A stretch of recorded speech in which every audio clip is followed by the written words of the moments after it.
and welcome to the Evidence-Based EdTech series.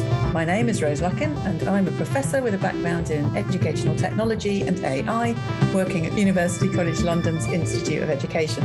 I'm also the founder of Educate Ventures Research. And I'm delighted to be acting as a guest host. Many thanks to the lovely Sophie Bailey for making this joint venture series possible. So EdTech is increasingly all around us. It's in our homes and in the workplace and the classroom. But whether we're using it to teach others or learning from it ourselves, the question remains, how do we know it works?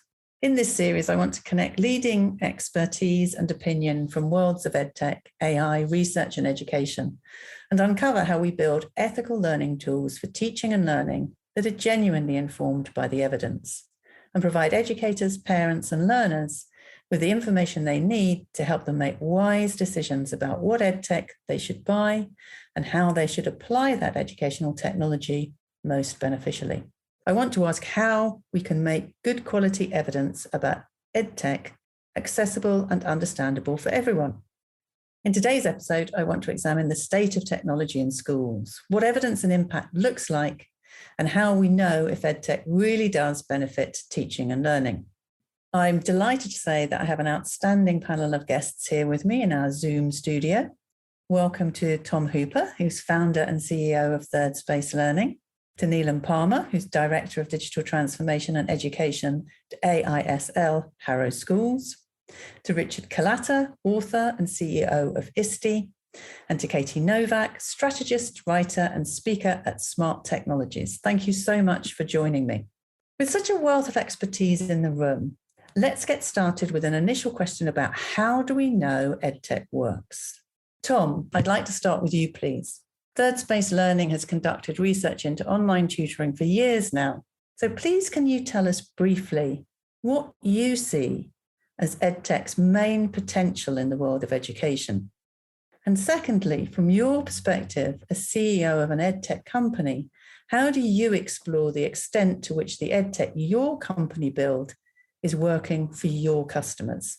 The answer to the first question is access. I think that certainly the goal for us as a business, and I think the goal for, you could widen actually to technology, but certainly education technology, is to increase access, notably for those children from disadvantaged backgrounds where there is still too much of a gap in this country and indeed around the world in terms of outcomes. Technology has transformed people's access to information across the world. And indeed, it's done so in our schools as well. And that's what we do at Third Space Learning. So kind of our specific take on it is we recruit and train tutors in emerging markets to provide high-scale, low-cost tuition to disadvantaged children in schools in England. And was just recently launched in the US as well. 50% of our pupils are eligible for pupil premium. We've delivered around 1.6 million hours of tuition into English schools since we started. So it's a really good example of how technology can transform both the supply side of the equation in terms of access to teachers, thus increasing access for disadvantaged children to high quality education. So that, for me, is the purpose of our business. I think that's got to be the goal for EdTech as well. Coming to your second question, which is a complicated one. So we commission and conduct research at a number of different levels into the market to help understand the size of the attainment gap, and therefore the role that businesses such as ours, and indeed EdTech in general, must play to help close that attainment gap. Then as a business, there's kind of three levels of research that we look at. One, the first one is marketing, frankly. How do you explain the role and impact of your business to your customers and your prospective customers? Two, how do you show the specific impact that your product has had for your actual customers? And three, how do you understand the sort of the good and the bad, the guts of what you're doing, such that you can improve? I mean, innovation is the kind of the nice way of saying that, but you've got to understand the good and the bad to understand where you're going to improve. I know that when we talk about research and when we talk about impact, I think we tend to think around quantitative measures, which is the ideal. However, education it's a messy picture, in truth. There are a lot of factors going on. So actually what we find is that qualitative measures are in many ways more valuable because it helps us understand the context and helps us tell the story both to the teacher to the student, to senior leadership team, and tell the story internally so we can understand the nuance of the picture that we've got to try and fix and improve and make as good as possible. So I'm afraid I can't give you a defined answer, but what I would stress is that I think qualitative research and understanding is as important as quantitative research, both in terms of innovation, but also explaining the impact and the experience that you're delivering to the students, schools, teachers that you work with.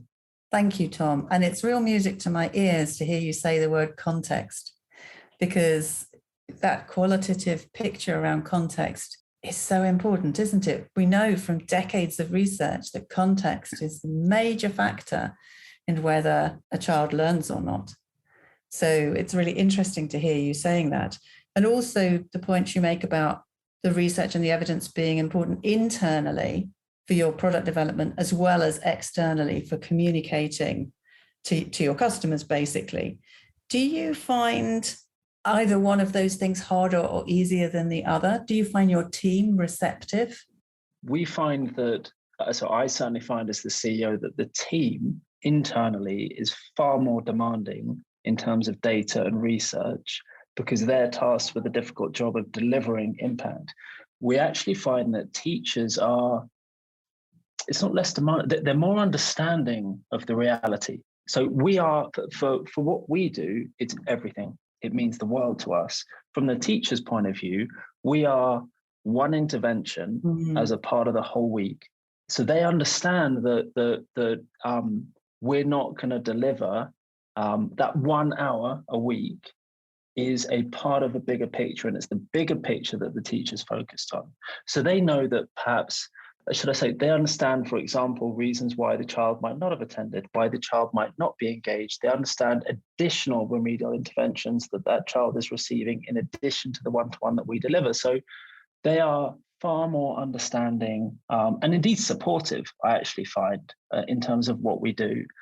And what they often want is they want a simpler narrative in terms of the work that TSL has done with their students that's easy to pick up and read across into the classroom.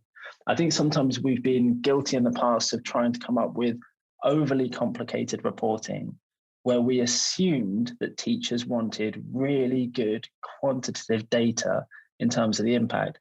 Actually, what they wanted was something that was simpler, that they could pull into the bigger picture that they're tasked with delivering as that class teacher. It's internally, the teams are looking for more and more data to try and do their jobs. Externally, teachers are looking for a simpler narrative, as well as, and I'll bring it back to this point on qualitative feedback from the tutor as a human and the student as a human in terms of the experience that the student and tutor are having together. Neelam, I'd like to come to you next, if that's okay. You are, as I understand it, working to develop effective strategies for the way technology is used in education across Harrow schools, whose aims include continuous pursuit of excellence in digital transformation. And you have a PhD in educational technology. So I think you must be very well placed to answer my questions about what do you see as EdTech's main potential in the world of education? And from your perspective, as a director of digital learning and education across a number of schools, how do you explore the extent to which the EdTech your organization uses works for your student, teacher, or administrator? In terms of how we explore the extent to which EdTech works for our customers, I really tend to follow what we call the TPAC model. Now, the TPAC model, which was introduced by Mishra and Co., is based around a pedagogical design for teaching. So really less so in terms of delivering expectation to your stakeholders. But it has a very similar strand in the sense that we work with the EdTech sits within a technology space. It sits within a pedagogical space. It sits within a curriculum space, which feeds into the students' learning. So in that context, when we're using EdTech, we are looking at methods and approaches in which we can streamline and make our system processes more effective. So there's lots of different ways to look at it. There's the technological side of things where you need to ensure that the EdTech's there to boost our architecture. It's there to afford the opportunities that these devices, that the technology we're bringing into our classrooms can run smoothly. But at the same time, unless we have that in place, then we have a different sort of picture. We're using EdTech in a pedagogical sense. And then you're focusing on things like efficient teaching and learning workflows. So you're looking at the wider school-wide pedagogical practices that are taking place on the ground. And so EdTech could be reframed and almost redefined in that context, where it's not so much technical, where it's not laying the foundations, but it is the core, the design, the essence in the classroom of what we're trying to do. And then in another context, we have EdTech where we're delivering it in a very curriculum side of things. And we're looking to bring it into the curriculum and ensure that whatever we're doing with relevance and meaning. So that's how, when we look at EdTech, it's not just looking at it from through a single lens of, for instance, smart boards or networks or both, or pupil assessment software or progress. It's the whole picture. And I've not talked about parent engagement, neither have I talked about wide opportunity. That'll come to later on. But in terms of how and where we want to place our EdTech, we need to ensure that they all work together as well. So there's numerous numbers, and there's hundreds and hundreds of EdTech products out there. But one size doesn't fit all, and we know that. So how do we ensure that what we're going to put into our systems, into our culture, into our workflows, actually works together? How do we stitch it so that it's streamlined, so that we are ensuring it's not an add-on process, but it's adding to the teaching and learning workflows. And then we're creating new and innovative ways to introduce and make our curriculum more meaningful. So in that sense, although the Mishra & Co. TPACK model is used in such a different context, it actually lends itself really well in considering how and in what ways we can use EdTech within the context of our schools. If I went back to your first question in terms of what do I see as the EdTech's main potential in the world of education, I think EdTech goes even beyond what I've just said. There is a wider community. There is parental engagement. There are stakeholders, which goes beyond a student, a teacher, administrator. We have parents. And then as an educator, we have a duty to a community to continue to nourish and feed and deliver not only excellence, but opportunities to all. So I see the main potential as using the technology beyond those three modular areas of tech, pedagogy, and curriculum in a way where we can use it and extend its use in a wider fashion. So here I'm thinking online mobile learning solutions. We've come past a very difficult phase in the last few years, and we have learned new approaches and methods and possibilities that we've never done before. So where I think we're at a turning point now where we can bring education to life in a different context. Yes, for some children, a more traditional way of learning using the tech in the classrooms would suit them very well. But given that we've experimented and played and explored new opportunities, there are new methods and new innovation that we can bring about through online learning solutions. And this is applicable to our students, to students beyond, and also to the reduced capacity that we have at present. So there's no surprise that we don't necessarily always have the skills and the resources at hand, but by reaching outwards, using the technology to enable these new methods of learning, we will be able to capitalize on the skill set that the wider community can offer us, but at the same time enrich other lives. I think a main potential for world of education using EdTech is taking what we have and making it widely accessible through the technology, because it can have an outreach, it can extend out, it can feed into other communities, and also learn from each other. I feel that in the past where we were with our EdTech, it was quite localized. A lot of what we did secular within our communities, and that's all we knew. But now there's so much more breadth and so much more that we can do using tech to its maximum opportunity. That is fascinating, and I couldn't agree more about the complexity. It's interesting hearing you talk about that TPACK model, because I'm sure other people listening would find that useful too. Also fascinated by your point about community engagement and just picking up on a really important part of community, parents. Do you find it a challenge to engage parents through technology, or do you find them keen and eager? I imagine it's different in different places, but can you say a little bit more about parents particularly, and the potential that technology provides to engage with them? I think there is a mixed bag here, to be very honest. I think you'll find some parents who love the technology and find that it's made it really flexible. It's a very flexible opportunity. So things like parent evenings, for instance, nobody ever wants to go, not necessarily go back to face-to-face meetings, given that we now have that virtual environment in which we can conduct the meetings. But in the other sense, then you'll have others who really want to come back into the classroom and speak to the teachers face-to-face. So I think there's a bit of both. Sometimes some technologies can get quite complicated and very difficult. And that's a really important thing to also assess, the user interface. Not all parents are necessarily digitally literate or digitally savvy. And so it's an assumption we should generally not make while bringing in technology. Having said that, in a similar vein, we look at our schools in Asia and Southeast Asia and in China, and technology is at the crux of everything we do. Having to touch money, having to sign documents, having to go into school, it would seem more of an alien approach than just jumping on and connecting via technology.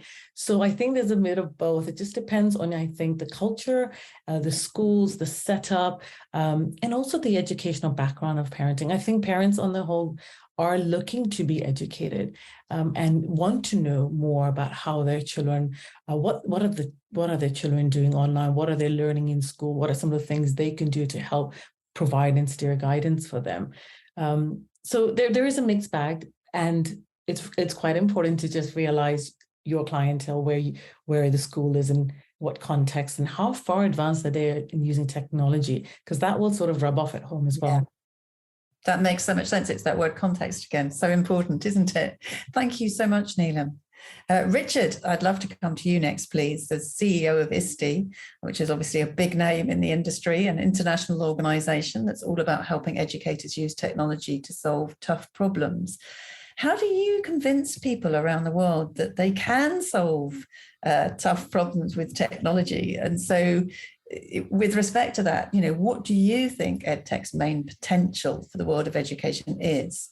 And from your perspective as CEO of a big international organization, how do you explore the extent to which what you're doing with your members is really helping them to engage with evidence? I think it's a bit of a challenge, just being totally blunt, because there are so many examples of ways that technology is being used currently in education that isn't solving a meaningful problem, or certainly isn't making a much of an impact. And that has only accelerated in our post-COVID world, right? Where we spent a lot of time distributing devices and software in the hands of teachers under kind of what I would call emergency remote learning circumstances. And it didn't come with the training, the visioning, the understanding that it is needed or was needed in order to really use it in very, very powerful ways. And so what you have is a whole bunch of examples of technology that has essentially digitized traditional practice, right? We take worksheets that we used to do on paper, we've now scanned them and put them onto a screen, and then we go around and people say, see, technology can't make a difference in learning. Well, of course it can't, if that's what you're doing with it. I'm the first one to say that. But those examples are much more prominent now because there was such a quick adoption of technology without the proper training around how to use it. And so a lot of what my work is, and the work of our organization, is trying to say, hey, hang on a second, let's look at what are really effective practices. And there's a couple things that have already come up so far in this conversation that I think are really important to note. One is context, right? Often there's people, want to know what tool works best. Well, you can't decide what tool works best because it depends on what you're trying to do with it and where you're trying to do with it and how prepared your teachers are, what sort of support you have, the age of your kids. I mean, all of those things. And this sort of very simple, well, just tell me what works answer is, impossible. I often will say, when I used to work at the U.S. Department of Education, and we had this program that attempted to look at EdTech tools in this very scientific way, out of any context. We looked at them in the lab and you ran your tests and you said whether they worked or not. Well, what we found out is that nothing worked anywhere because nothing worked everywhere. Right. And so because it could, so part of the important point to take away here is it depends on what you're doing, where you're doing. If you have highly skilled teachers, there are certain tools and approaches for using technology that are going to work wonderfully well. If you have novice teachers that don't, putting some of these tools could be a train wreck, right? And so it's very important that we're looking at what they do in context. So that's just one thing I want to underline. But the other part of this, which is really important to remind people again, is what do you want to do? What are you starting with? What is the goal? It is shocking to me how many times I get a call from an education leader that says, "Hey, we just bought 10,000 Chromebooks or iPads or what, insert name of device here, right? What should we do with them?" And I'm like, that is the worst time possibly to be asking me that question. And so often we start using technology before we think about what problem are you trying to solve? And so literally I start all my conversation with that. What is your vision for what you would like to do? Is there a problem you're trying to solve? Is it that engagement should be more? Is that creativity should be more? Is that literacy needs to be a priority? Is that your kids can't perform math at the level that you would want them to? Is it you don't have enough engagement with the community? Whatever that is, we can then go down and start looking at some pretty impressive solutions for using technology. But if you can't define that, if you don't know what problem you're trying to solve, then whether you're picking up a paintbrush or a hammer, or a screwdriver, it kind of doesn't really matter. And that's why you see the kind of the digital equivalent of people, dipping a hammer in paint and trying to paint the wall with it, right? It doesn't work because they haven't defined what their tool is. So that's the conversation that I try to have first: is what are you trying to do, and then look at some phenomenal examples that we can see around the globe of where technology is helping, and based on that, let's try to pair up the right solution. I love that. Nothing worked anywhere because nothing works everywhere. Yes, that's what's wrong with that question. What works, isn't it? And your point about vision being vital is so important, isn't it? And it's about pedagogical vision, and the technology meeting the pedagogical imperative, not the other way around. But there's something else you said there that I'd just like to pick up, if that's okay, and that's training, because you were saying about digitizing traditional practice being something that we're seeing more and more of. And of course, that doesn't take us forward in the way that we know we could be taken forward in terms of transformative technology. So how do we engage with that training agenda? How do we persuade the people with the purse strings, so to speak, to invest in that training? And how best do we do that training? That's an easier question to answer, because you can just look at places where they have where appropriate energy has been invested in preparing teachers and leaders, and both the outcomes and the sort of process of doing learning is so much better. Clearly night and day. There was a school network that we were working with recently, and we went and reviewed their plans, and there was all this energy and focus on devices and technology and software purchases, and almost nothing on teacher training, teacher coaching. And our advice says this will not work. It is going to be a mess. It is not going to work. And a decision was made. We're going to move forward anyway. And it failed spectacularly. It was a total disaster. And those are, unfortunately, I feel badly that was the case, but it provides a really nice black and white example between other places, other school networks where there's been focus on learning how to really use technology in appropriate ways.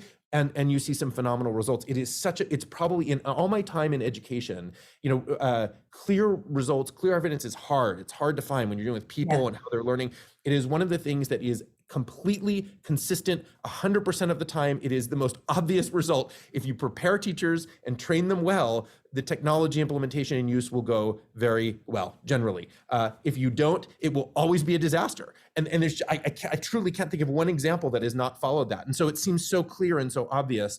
I think we just need to do a better job of pointing to those examples, and just being really much more adamant as education leaders that it is not appropriate, just as it wouldn't be appropriate to give a surgeon, new laparoscopic tools without ever having them been trained on how to do that and start operating on patients. It would be just as inappropriate to hand technology tools to educators with no training, no vision, and expect there to be good results.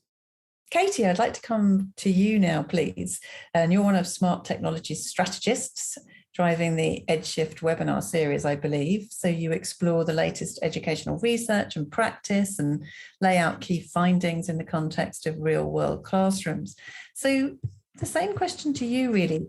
What do you see as EdTech's main potential for the world of education? And as a strategist for an EdTech company, how do you explore the extent to which the EdTech your company builds is working for your customers? I'll start, to top up on the initial question in terms of what is the potential for EdTech. I think very much in agreement with all of the pieces that my peers here have mentioned so far. And I would add to, these elements of, access and accessibility, the idea of technology's unique opportunity to personalize learning in a way that has never been accessible previously without technology, the opportunities that technology provides to give more personalized pathways for students. Every one is an individual and learning is not a linear process.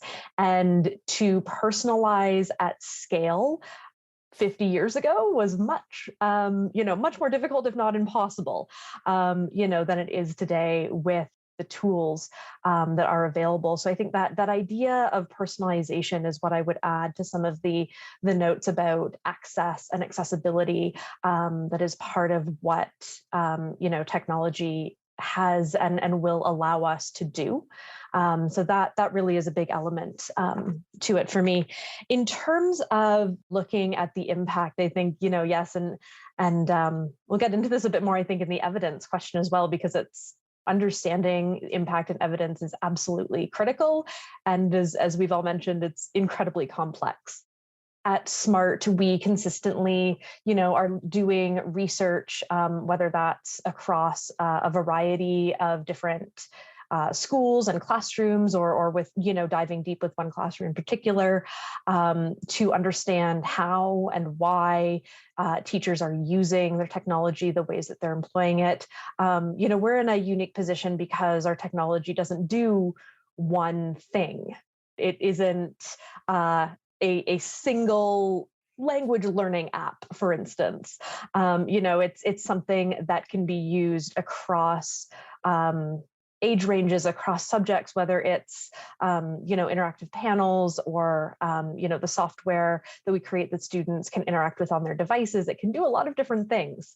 So how do we find evidence of different things, right? And so I think what it comes down to there is understanding how is it helping to engage students regardless of the subject? How is it helping to create a more active, connected learning environment in classrooms? So we're, consistently looking at how that is working, how things can be done better, talking to customers, all the time about, how they're using products and, understanding both from the teacher side of things as well as from the administrator side of things, what does good look like for them, and what are their motivations for using technology to help them get there, and how can we help them to do that perhaps a little bit better. That's fascinating. And I think the idea of engagement is important, isn't it? But engagement in learning, and that's the key, isn't it? Do you find that your conversations around engagement fall on fertile ears?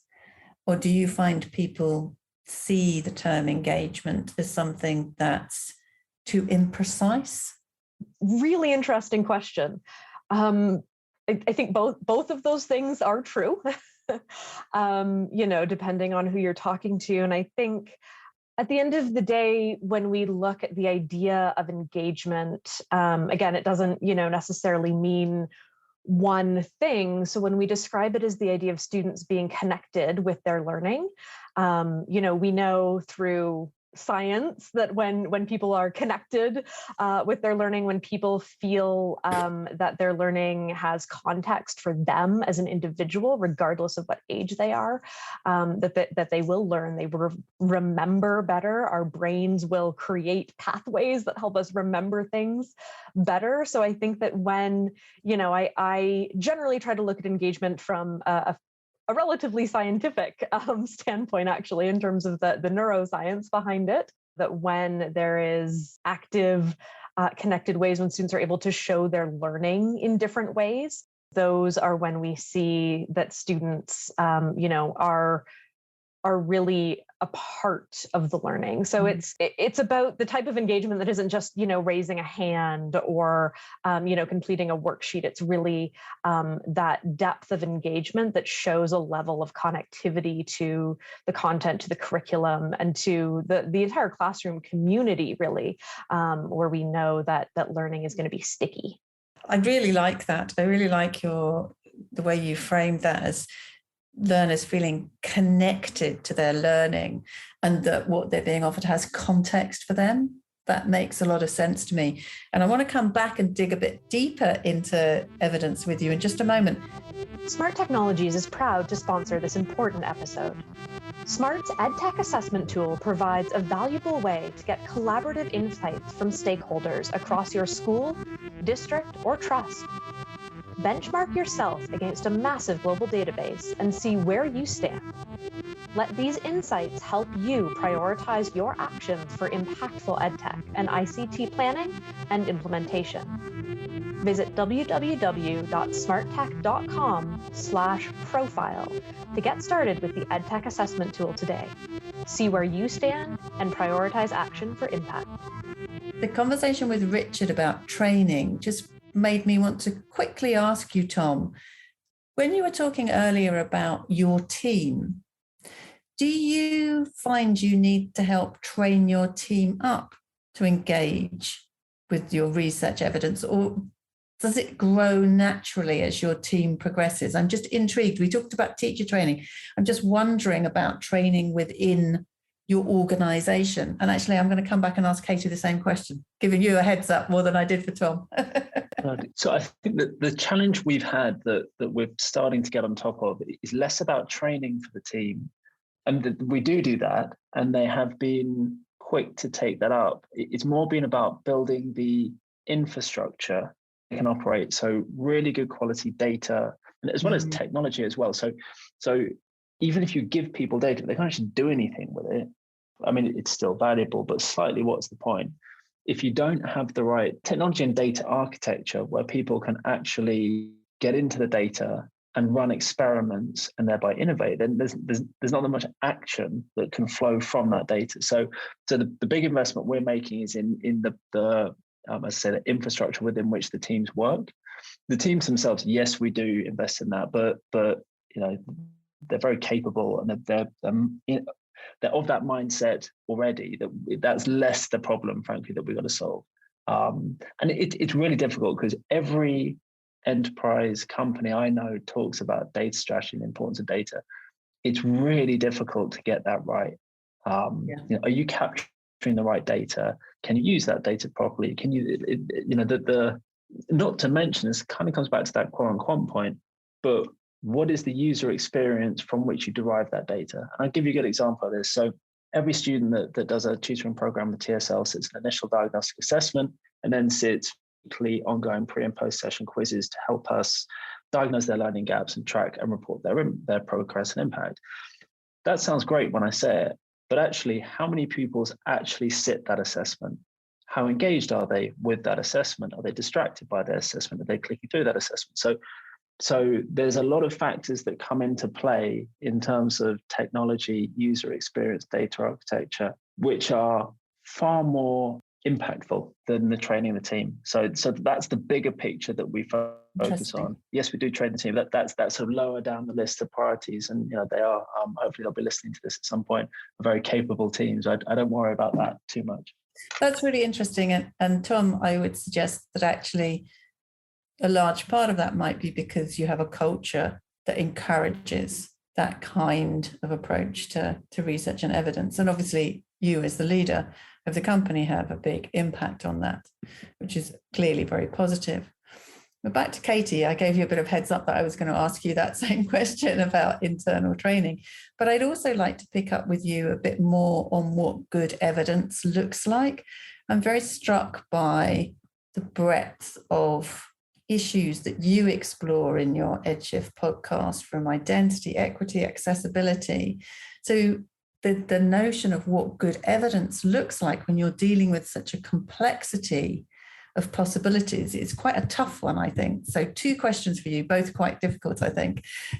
One, how do you make sure that your team are equipped, motivated, knowledgeable enough to really engage with the evidence? And then secondly, what does good evidence really look like from your perspective? I love those questions. Thanks, Rose. In terms of the internal team question, one of the amazing things about SMART, as I think is becoming increasingly true with some of the newer EdTech companies we see, is that a significant number of people, that work at SMART have background in education, from someone who is a former, middle school teacher who now works in software development, to the many classroom teachers that we have as part of our own efficacy and implementation teams that help to provide training. They're everywhere throughout the company. We have people with a variety of, classroom and education backgrounds. And I think that inherently, makes our team interested in the data, interested in, understanding, interpreting, and actioning data. And it comes back to our purpose as a company as well. And the idea that, we are not here to, throw around technology and hope something works, right? Which is part of the challenge that we're all talking about here is, a lot of technology just kind of gets put in classrooms, and sometimes it's not even cared if the uptake is there, the implementation is there. We care deeply about the impact, and really our ethos as a company is around ensuring that we're making these connections that really matter for students, for teachers, for community. And so that I think that the inherent background and just sort of culture of our company lends itself to wanting to understand the data and to wanting to action the data, and to understanding the why behind, anything that we're doing. And because our products are built from the ground up, internally with education, at the heart of what we're doing. I think it really lends to, of course we want the data.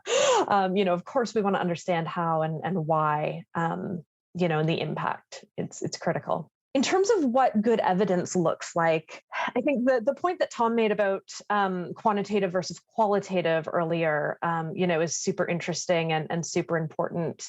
The idea that in some cases, good evidence might look like 85% of students improved their math skills when they were utilizing this tool. That's great.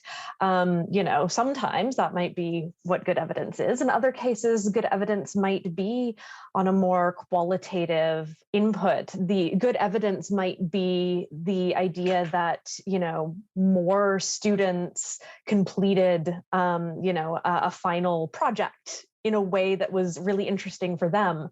It might be that the shy student at the back of the class actually has a way of contributing to the conversation because of technology. I think there's a lot of different ways that looks.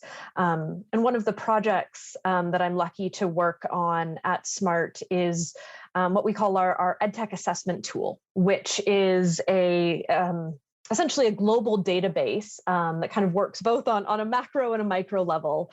On the micro level, it is essentially, it's based on a ton, a literature review of different methodologies and standards from different organizations, including the ISTE standards, including OECD, including some different frameworks from around the world, where we've essentially been able to do a review of these different frameworks, understand what's the same and what's different, and identify a core set of 32 different capabilities that are important for successful implementation with technology. They're all sort of rubricatized, and schools are able to assess themselves on everything from that, as Richard was talking about, that all important vision and strategic leadership. How are they doing in that bucket of capabilities? To their network and infrastructure, how does that look? The connection of the pedagogy with technology, how does that look?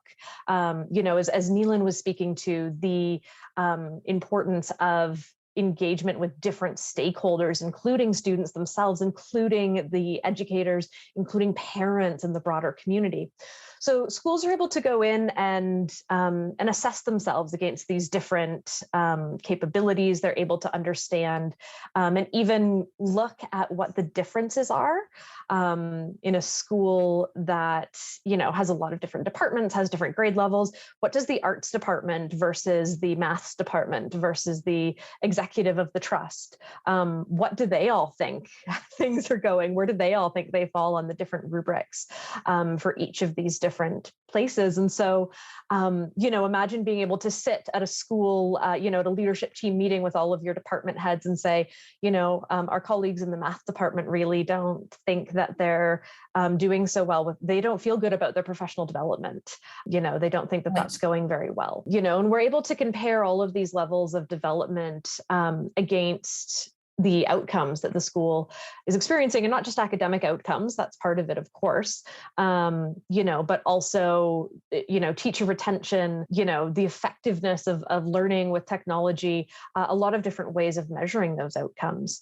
So that does some really interesting things and can inspire some very important conversations at an individual school level. And it also allows us to look at, a regional and geographic level of, what are, say schools in the UK doing, what are the schools reporting high outcomes doing, and what technology are they utilizing versus what are the lower outcome schools doing? And we're able to sort of compare and contrast and have this global data to help provide guidance about where people can focus next. And Neelam was speaking a lot about the importance of teachers engaging with parents and kind of that broader community. And that actually rose to the top when we examined the data earlier this year following COVID. The schools that continued to report the highest outcomes throughout the pandemic were those who were doing the best at engaging with that broader community, at engaging with parents.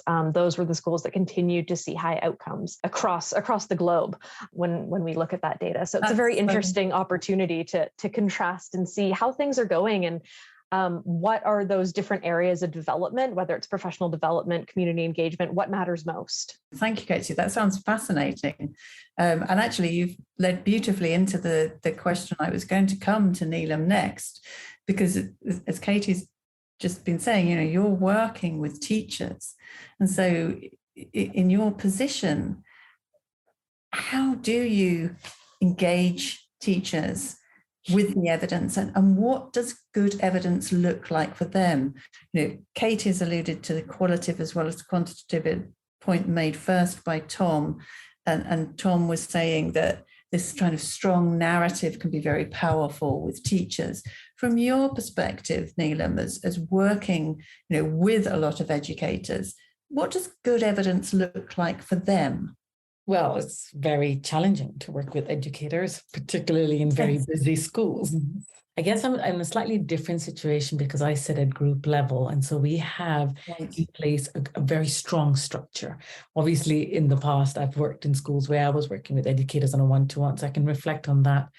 But within the structure itself, and particularly in every school, what we really look forward to is either a team of digital champions or somebody accountable in this position to help work with teachers so that we're using the technology in ways to make that effect that we're looking for.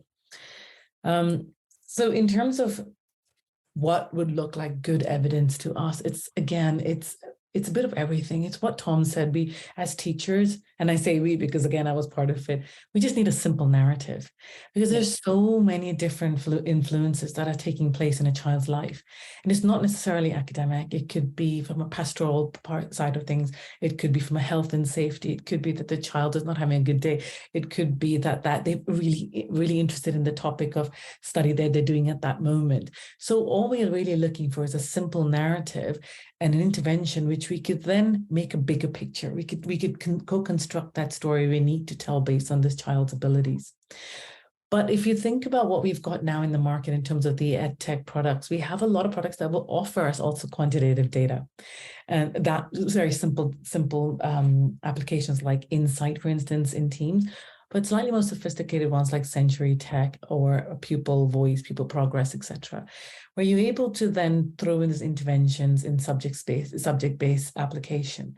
So that itself, again, will help use bring on the evidence that we need in refining or putting together the pieces of puzzles that we need for the student in developing their profile and identifying their weaknesses and their strengths.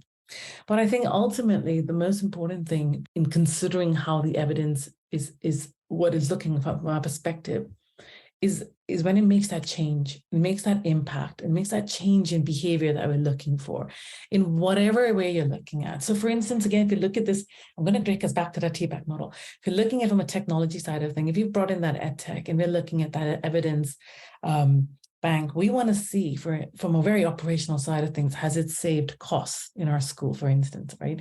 Or has it stopped reduplicating data? Has it reduced those channels of extra community, a lot of people doing the same job, for instance? So from that point of view, it's really practical, real simple, and we can make this analysis quickly. In terms of providing evidence from a teacher point of view, we would think about things like, are we able to identify students have some sort of improved attainment? And it could be quite crude data in terms of, look, their scores have increased in that area, or have we reduced that attainment gap? And that was really big for us in the last year, where we came back with such a big gap in education and literacy more than anything else. So where we, at that point, it was very much quantitative in terms of, okay, this is where they are in terms of the literacy. Now we're going to reassess them 3-4 months later to see if you've reduced that gap. And I know, again, it's just one little number, but it helps that trajectory, create that trajectory that we need to see where the child is at and the level they're at. So there is, when we look at the evidence, we're looking at the data, we want to see the impact on areas of student knowledge, improving attainment, and even now very much about behavior and well-being. But at the same time, we want to make sure that it has an impact on teachers, because obviously they're the ones going to be running with it. So is it helping our teachers? Is it making their processes more efficient? I love the fact that now with the new technology, things are just so much more transparent, and we're able to share resources. Once we were never able to do that, at least not in such an easy way to do, but now we can. And then with that comes teacher well-being, with that comes teacher efficiency. I do really struggle with reducing teacher workload, because I cannot see any of our workload getting reduced. But what I can see is that we're learning to work smarter. And that's the phrase I would put forward. We're just learning to work smarter. And because of that, we're able to do more in perhaps a more proficient manner, rather than saying we're reducing our workload, because the things we needed to do, we weren't able to get to. Now that we're automating some of our process, now that we're leaning on each other because of the collaboration, we're just able to deepen what we need to do in order to get our children to where we need to get them to. And then in terms of school, are we improving parent engagement? That's, again, very easy to do, for instance. Yes. Just looking at which parents are coming on board, who's online, who's with us in these workshops. Are we able to save school money? Are we improving school processes? So those are really the key areas when we look at tech and when we want to bring them into our classroom. But there's so much, there's so much out there, and we can get a lot of data. But the end of it is, tech really should be based on evidence of what works, rather than on hunches or or I'm going to guess this is going to work, or this is what another school's doing, or this is the most popular product in the market. It's more about what works within your context, within your culture, within your environment, with the students you have and the teachers who are on board, rather than, again, this is a blanket solution to all. That makes so much sense to me. And I love that phrase, learning to work smarter rather than reducing workload. That's eminently sensible. Mm-hmm. Thank you, Neelam. Richard, I'm going to come back to you now. And you spoke earlier about vision being vital. And so when it comes to evidence, I'm interested to know what good evidence that's linked to that vision might look like, but also about the kinds of conversations you're having with stakeholders about evidence and whether or not you believe we are making good progress when it comes to getting better evidence into the hands of the people who need it. I'm actually going to build on what Neelam was just saying, because I think there's a really interesting, very thin, veneer of what we will accept as evidence. And it's usually some flavor of test scores. And I'm not saying it's not bad. I'm not one of those people that says we should throw test scores out. I believe that there's value in that. But that is such a small slice of what we should be considering. And even within the test scores, the types of tests we deliver are so narrow and so limited and so biased. One of the greatest opportunities that I think we have with technology is improve assessments. There's so many better ways that we can use tech to improve assessments. And most of what we do still looks like pick one of these 4 options. And it's just inappropriate and problematic. So that's one. But there's other types of evidence that I would love to see. Neelam mentioned cost and time. That's certainly important. I know we don't like to think about it that way, but the more I can free up time or cost in learning from a repetitive activity or activity that doesn't need to take as much time, that just gives me more opportunity to focus on other areas. But the one that I think that we don't spend nearly enough time on is engagement. Can we measure how engaged the learners are? There are piles and mounds of research that show that the more engaged learners are, the more impactful and effective the learning experiences will be. And yet we don't do a whole lot. We don't spend a whole lot of time measuring engagement. And so that's something that we should be, spending a lot more time looking at. I also think, when we think about measuring other sorts of tools and products in our life, in our world, and I spend, a fair amount of time in my work working with companies in Silicon Valley and other places, there are some metrics that you often hear. So often you will talk about the user experience and the quality of the user experience. They will use words like, we want to see if our products surprise and delight, right? Surprise and delight are not words that we use when we talk about school. We definitely aren't looking at measuring user experience. And so, measuring joy, and is there joy in learning? Are students and teachers feeling like they are excited about what they're doing? We just don't even come close to looking at those types of measures. So all I'm saying is, we need to accept a much broader definition of the things that we are measuring, and not that we throw any one thing out the window. Again, I'm not proposing that we don't look at test scores, but man, let's look at them in alignment with some other important metrics as well. Student happiness, I think, is another important one. Boy, the pandemic has taught us that we need to care more about that. And that painting a broader picture is going to be really helpful. And back to technology, it actually helps us. We can measure these things in some more interesting ways than we can when we were just using kind of paper tests. Yes, I love the idea of joy. I think that's really interesting. And joy for teachers as well as learners, because there is something joyful about really learning and really teaching something well. It doesn't mean that I think it has to be easy. It's that sometimes joy comes from doing something really hard and achieving something, doesn't it? That's right. And that's why I like that word better than fun. Some people yes, you should make learning fun. I don't know that learning always needs to be fun. It should be joyful. And something that I've noticed, and I don't know if you all have noticed this too, but after the pandemic, we've realized that we have a lot of problems to deal with. We have this learning loss, and I know we want to call it all these different things, but whatever we call it, we just have this fact that we have kids that are way behind where they should be. And so we've doubled down on the seriousness of learning. We're just gonna like memorize even more, and we're gonna be really serious about it. And in fact, it's the opposite, right? That we should be doing. We need this massive infusion of joy in learning if we ever have a shot at getting over these very, very difficult last 2 years.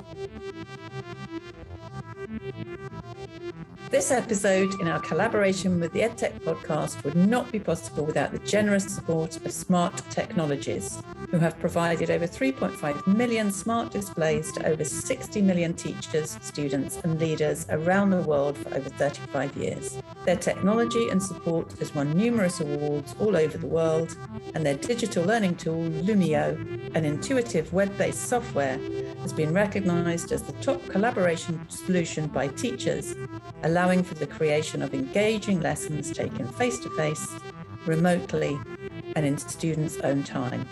To learn more, contact the team at www.smarttech.com. What's the biggest challenge that we face in terms of getting evidence into the hands of the people who need it? And I'm going to start with Tom. I was thinking a lot about, I'm going to say agency, and my thinking there is there's not really a shortage of data. There's a lot of people doing research into education, so I don't think the problem is the supply of evidence. And if, for certainly the way I look at it, the purpose of evidence is action, because it's far easier to take action that everyone is bought into if you've got good evidence. So I think that the challenge is ensuring that people have agency to take action based on the evidence. And I don't think that's always the case. You know, when you asked me about my business, and I said one of the most important things is making sure the team have the right infrastructure in terms of both access to data, but also the ability to run experiments, innovate, move quickly. So I can control agency, culture, and capability, and I'm confident in all of those. The challenge we have is making sure that the data and the tools and so on at their disposal allows them to make the most of that agency and capability. And I think that's the same. I think that's the same at a higher level as well. Making sure teachers can react and adapt and move and innovate as they do in the classroom anyway, but making sure policymakers have the agency to do that. Our experience has been very shaped over the last couple of years by the National Tutoring Programme in England. And it's a very strange example of how evidence and policy don't always work particularly well together. We have a very well invested but challenged National Tutoring Programme based on evidence that I think works well at a very small scale, but doesn't translate to the ambitions of the National Tutoring Programme. And you've got policymakers, civil servants, people in charge who I don't believe have the agency to adapt and react to the evidence because they're constrained by policy and reality. So I think my answer would be agency to act on the evidence rather than evidence per se. Thank you, Tom. I really like that agency to act on the evidence. But you've highlighted something I think we probably need an entire episode on the issue of policy and evidence. So thank you. We'll come to that. Neelam, over to you. Briefly, what do you see as the main challenge when it comes to getting evidence into the hands of the people who need it? I think this is twofold, isn't it? It's really for the hands of the people responsible for the design of the technology and then those using the technology. Yes. In terms of the design of those responsible for the design of technology, I've put down three things, really. It's the knowledge of the context of what it is we're trying, where's the pain point, what is it we're trying to study, what exactly is it how is it going to feed into the teaching practices or for the learning of the student.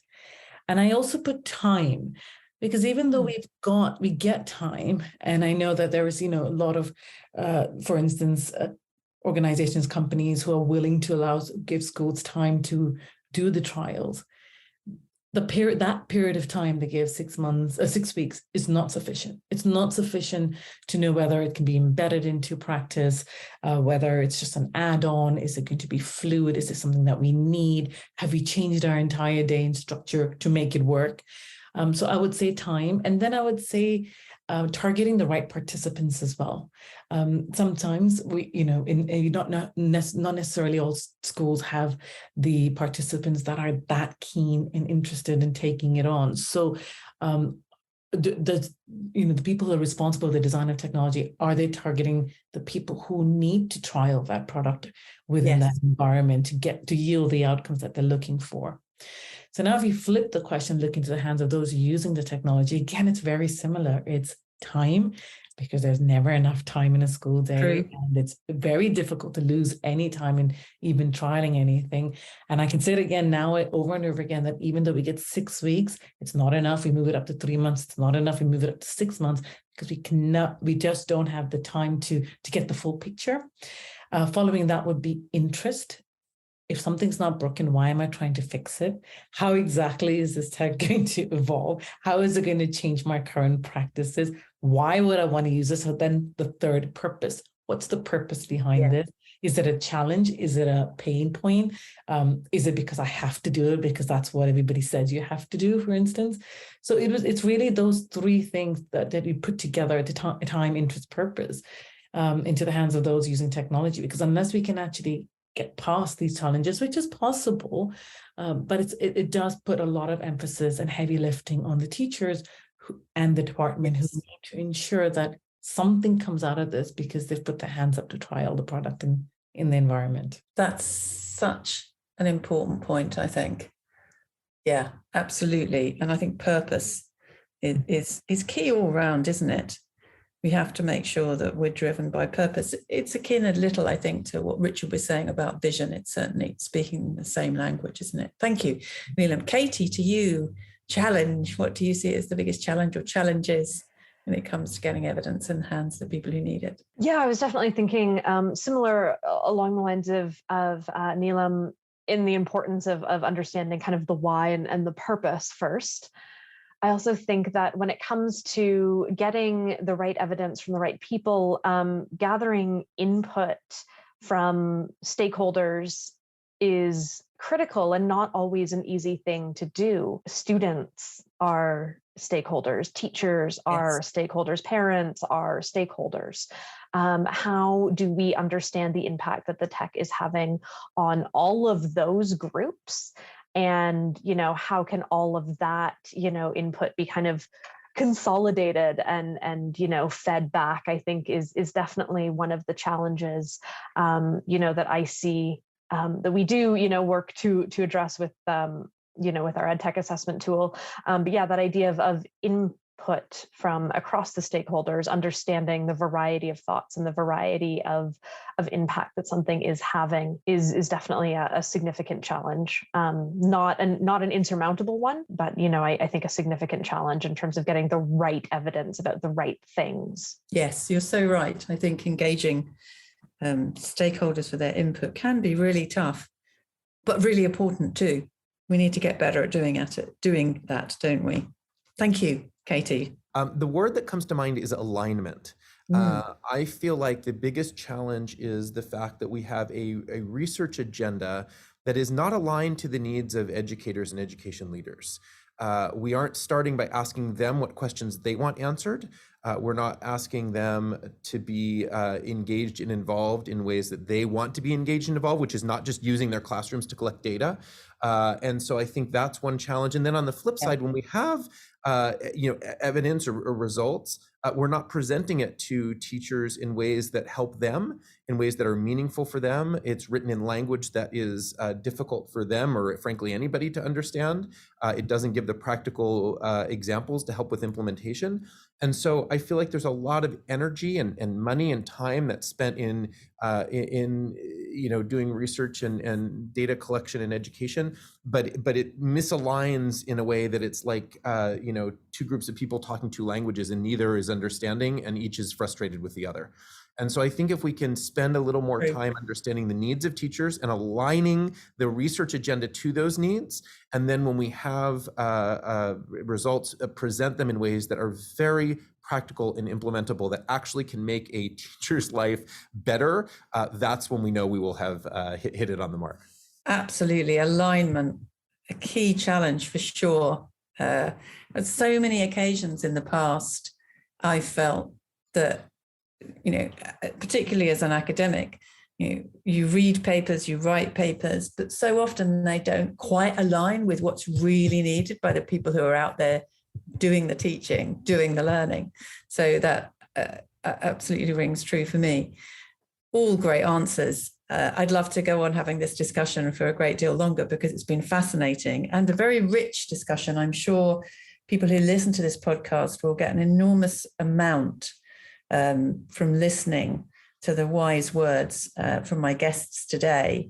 So I hope wherever you're listening, you found our discussion informative and practical and have something to use for yourself or to share with your team in the coming days. Thank you to Tom, Neelam, Richard, and Katie. It's been great to have this conversation with you. To our listeners, if you would like more information on the series and our wonderful guests, please visit the Edtech Podcast website at www.theedtechpodcast.com and connect with us via social media. To see how Educate is keeping evidence at the heart of EdTech, you can also contact us via our website, www.educateventuresresearch.com, or join the conversation on Twitter. Thank you again to Smart Technologies for sponsoring this episode.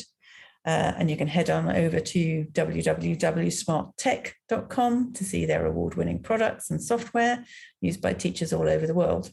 So you've been listening to the Evidence-Based EdTech series in collaboration with the Edtech Podcast, presented by myself, Rose Luckin. Please tune in for our forthcoming episodes in the series, which will include an examination of the use of AI in higher education to drive support and personalization for students, a point that Katie picked up on in this episode. And we'll also be looking at deep skills in the age of a portfolio career. Where will we be studying the adoption of technology for learning in the workplace, micro-qualifications, the new CV, preparing future workers for the fourth industrial revolution? There's a whole host of topics coming your way.